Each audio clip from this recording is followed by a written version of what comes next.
guys, this is me Khyati Maheshwari and you are watching my channel Chartered Logics by Khyati Maheshwari. Today in this video we are going to start section 160, that is the right of person other than retiring director to stand for directorship. First of all, thank you very much for your support on the Telegram group. If you are not on the Telegram group, please join it. Link is in the description below. And don't forget to subscribe to this channel if this gives you a little bit of benefit, please, because this is for mutual help group. So let's get started with okay. So अपन ने इन videos में कुछ changes करे हैं as पे your recommendation. मैं अब से revision नहीं कराऊंगी.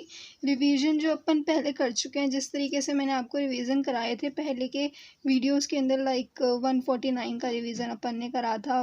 कोई भी जब अपन सेक्शन न्यू स्टार्ट कराते हैं तो अपन पहले का रिवीजन करते हैं ना, तो 149, 150, 151, 152, now 153 to 159 and this is 160.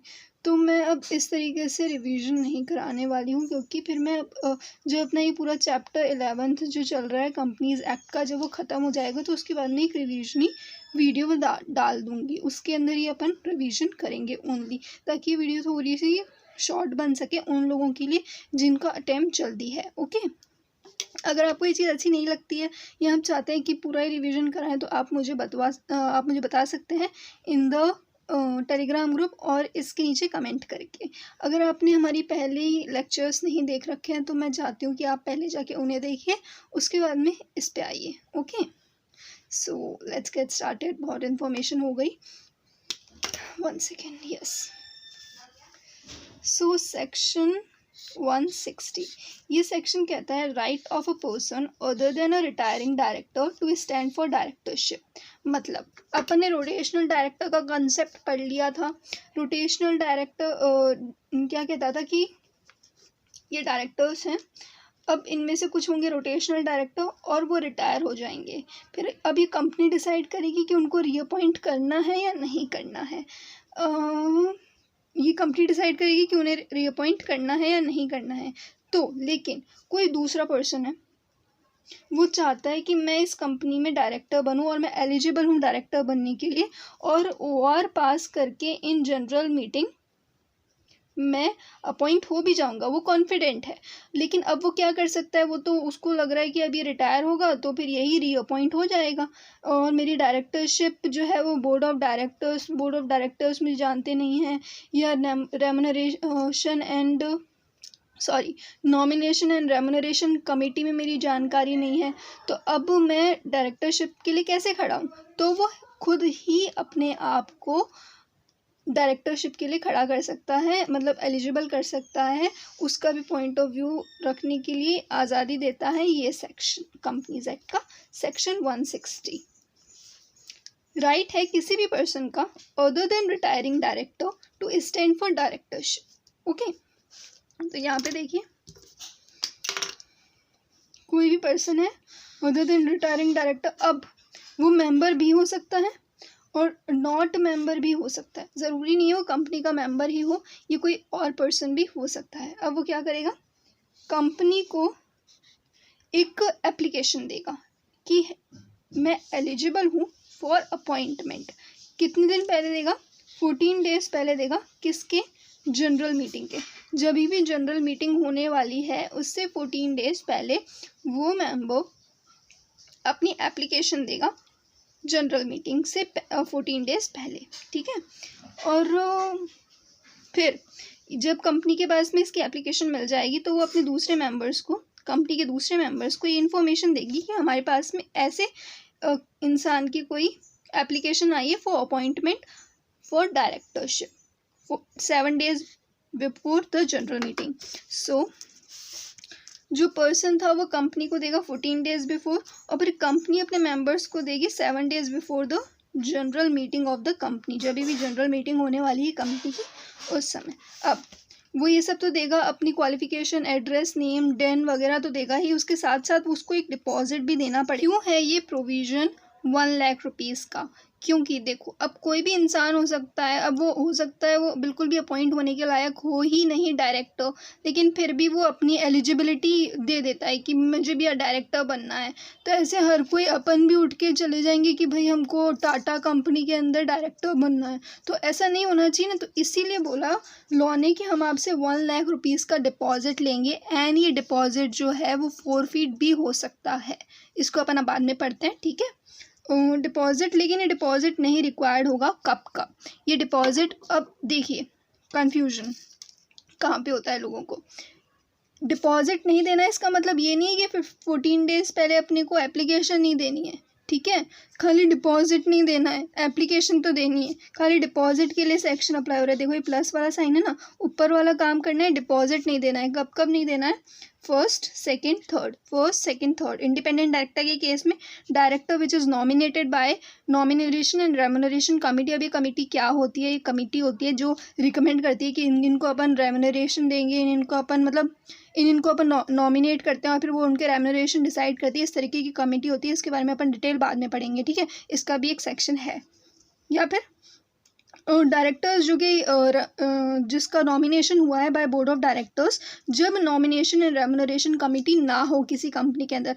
अब रेम्युनरेशन कमेटी हर एक कंपनी में तो बनती नहीं है, किसी न किसी एलिजिबल कंपनीज में बनती है। तो एलिजिबल कंपनी अगर है तो नॉमिनेशन एंड रेम्युनरेशन कमेटी, और अगर एलिजिबल कंपनी नहीं है तो इसका मतलब उस कंपनी में नॉमिनेशन रेम्युनरेशन कमेटी नहीं है, तो मतलब बोर्ड ऑफ डायरेक्टर्स है। तो बोर्ड ऑफ डायरेक्टर्स जिस भी डायरेक्टर को रिकमेंड करेंगे उस डायरेक्टर को 1 लाख रुपीज़ का डिपॉजिट देने की ज़रूरत नहीं है। किस किस को देने की ज़रूरत नहीं है?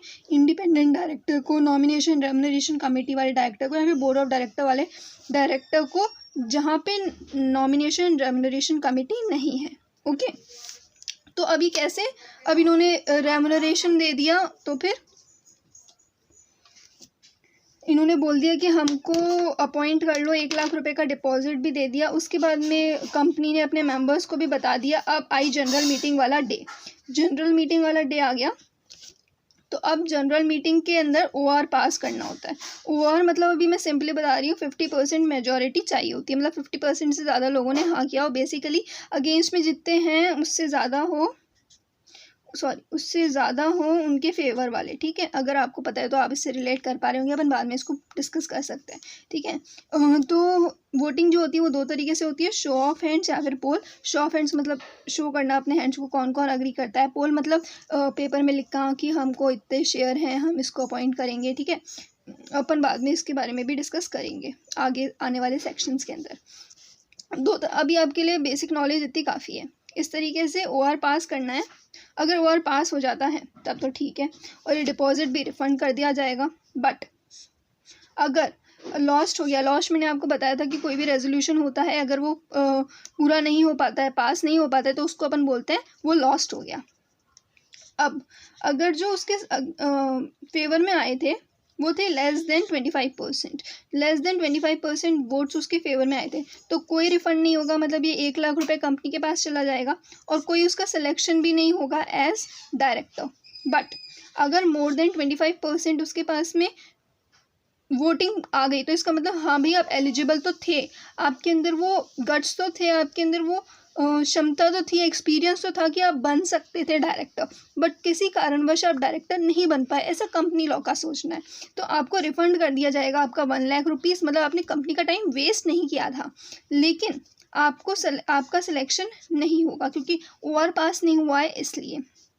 अब लेकिन इसके अंदर क्या होता है, एक प्रोविज़न है कि सेक्शन 8 कंपनीज जो होती है, सेक्शन 8 कंपनीज जो होती है, अगर उसके अंदर आपने अपने आप को अपने को नॉमिनेट किया था, लेकिन आपको मोर देन 25% भी मिल गए थे, लेकिन अभी भी ये डिस्क्रिशन होती है बोर्ड की कि वो आपको रिफ़ंड करेगा या फिर आपका पैसा फोरफीट कर देगा। मतलब अगर आपको 25% वोटिंग मिल भी गई है तो भी ज़रूरी नहीं है, अगर वो सेक्शन 8 कंपनी है, कि आपको पैसा मिलेगा ही मिलेगा। हालांकि अगर आप सेलेक्ट हो गए तो आपको आपका पैसा वापस मिलेगा, ठीक है। छोटा सा प्रोविज़न था, देखिए अपन ने 1 पेज के अंदर इसको जल्दी से कंप्लीट कर दिया with full details, everything chart के फॉर्म में। जल्दी जल्दी से अपन इसको रिवाइज कर लेते हैं। कोई भी person other then retired rank का मेंबर भी हो सकता है, नॉन मेंबर भी हो सकता है। एप्लीकेशन देगा 14 डेज़ के अंदर। जनरल मीटिंग से पहले कंपनी उसको फॉरवर्ड करेगी मेंबर्स को। 7 डेज़ पहले ओआर पास करना होता है। डिपॉजिट हो रहा है, डिपॉजिट रिक्वायर्ड नहीं होगा। इंडिपेंडेंट डायरेक्टर के अंदर director nomination and remuneration committee के अंदर डायरेक्टर बोर्ड ऑफ डायरेक्टर्स के थ्रू ओआर पास करना होता है। अगर हो गया तो फिर रिफ़ंड हो जाएगा, सिलेक्शन भी हो जाएगा। लेकिन अगर लॉस्ट हो गया और लेस देन 25% है तो कोई रिफ़ंड नहीं होगा, कोई सिलेक्शन नहीं होगा। लेकिन अगर मोर देन 25% है तो रिफ़ंड हो जाएगा पर सिलेक्शन नहीं होगा। सेक्शन 8 कंपनी है तो रिफ़ंड भी हो सकता है, फॉरफिट भी हो सकता है। ओके, अपन ने तो पता नहीं 30 सेकेंड्स के अंदर शायद इसको पूरा रिवाइज भी कर लिया जल्दी जल्दी से। आई होप आपको समझ में आ रहा है मैं आपको क्या बताने की कोशिश कर रही हूँ इस सेक्शन के अंदर। अगर आपको कोई भी डाउट है, कुछ भी प्रॉब्लम है तो आप मुझे बता सकते हैं हमारे टेलीग्राम ग्रुप के अंदर यहाँ पे नीचे कमेंट करके। और हाँ, इसका MCQ टेस्ट भी जल्दी ही टेलीग्राम पे आ जाएगा। Thank you very much everybody, stay connected.